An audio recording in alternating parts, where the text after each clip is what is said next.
Timnas Indonesia U20 menghadapi ujian berat pada laga perdana mandiri U20 Challenge Series 2025 yang digelar di Stadion Gelora Delta Sidoarjo, Jawa Timur, pada Jumat 24 Januari. Meskipun diuntungkan dengan unggul jumlah pemain, Garuda Muda harus menelan kekalahan tipis 0-1 dari Timnas Yordania U20. Kekalahan ini cukup mengecewakan mengingat Indonesia memiliki peluang emas, mulai dari unggul jumlah pemain hingga mendapat kesempatan tendangan penalti. Namun, meski diuntungkan dalam beberapa aspek, Indonesia kesulitan menembus pertahanan rapat yang diterapkan oleh Yordania, yang akhirnya membawa mereka pulang dengan 3 poin. Laga dimulai dengan buruk bagi Indonesia.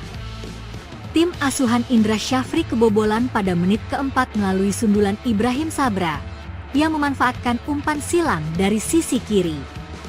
Gol cepat tersebut membuat tim Indonesia harus bekerja keras mengejar ketertinggalan sejak awal pertandingan. Namun, Indonesia mendapat angin segar pada menit ke-16 ketika kiper Yordania, Salameh Ali, menerima kartu merah setelah melakukan pelanggaran keras di luar kotak penalti. Dengan keuntungan jumlah pemain yang lebih banyak, Indonesia memiliki kesempatan untuk mengejar ketertinggalan. Keuntungan itu semakin diperbesar ketika Indonesia mendapat peluang tendangan penalti pada menit ke-22 setelah pemain Indonesia dijatuhkan di dalam kotak terlarang. Namun, kesempatan emas tersebut gagal dimaksimalkan dengan sempurna oleh Welber Jardim yang mengeksekusi penalti dengan buruk. Bola berhasil ditepis oleh kiper pengganti Yordania, Mahmud Abdul Rauf. Pelatih Timnas Indonesia U20, Indra Syafri, mengungkapkan rasa kecewa dan kesulitan timnya dalam membongkar pertahanan Yordania yang solid. Meskipun Indonesia unggul dalam jumlah pemain, skema pertahanan yang diterapkan oleh Yordania terbukti efektif menghalau serangan Indonesia. Perlu ada perbaikan bagaimana membongkar pertahanan yang kompleks seperti yang diterapkan Yordania.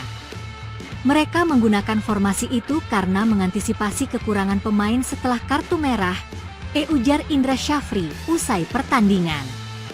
Indra menambahkan bahwa timnya masih perlu banyak belajar dalam menghadapi tim yang bermain dengan pertahanan rapat.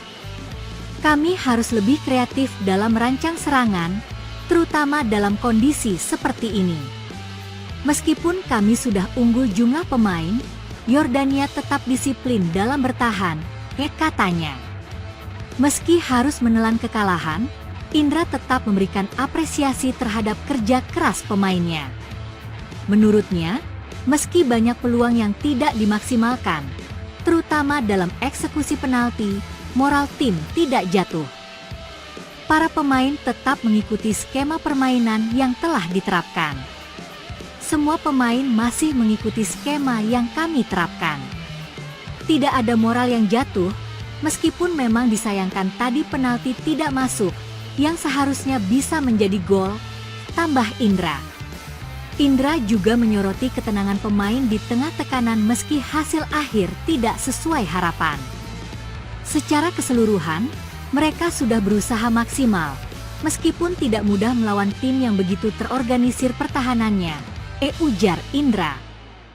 Pelatih asal Padang ini juga menegaskan bahwa kekalahan ini menjadi pembelajaran penting bagi timnya. Ia berjanji akan melakukan evaluasi mendalam terhadap kekurangan yang terjadi dalam pertandingan tersebut. Salah satu hal yang disoroti Indra adalah ketidaktepatan dalam memanfaatkan peluang yang ada.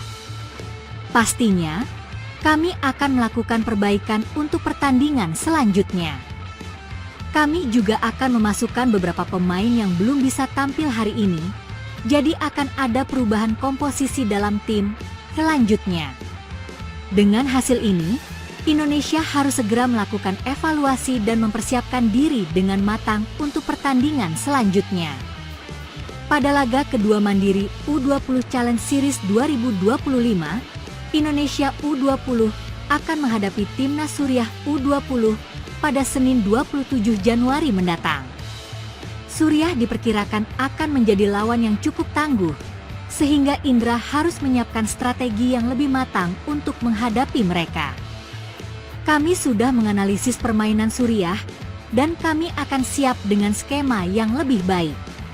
Ini adalah ajang persiapan, dan kami harus semakin solid baik dalam bertahan maupun menyerang, tegas Indra.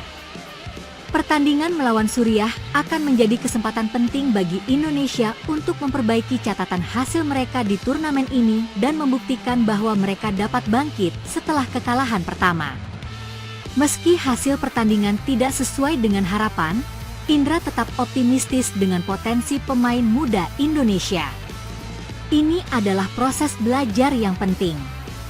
Tim kami memiliki banyak potensi, dan kami akan terus bekerja keras untuk memperbaiki kualitas permainan, ujar Indra. Dengan tekad untuk terus meningkatkan permainan, Timnas Indonesia U20 berjanji untuk memberikan yang terbaik di laga berikutnya. Persiapan yang lebih matang dan evaluasi yang mendalam diharapkan bisa membawa tim Garuda Muda tampil lebih baik lagi di turnamen yang menjadi ajang penting untuk membangun fondasi bagi masa depan sepak bola Indonesia.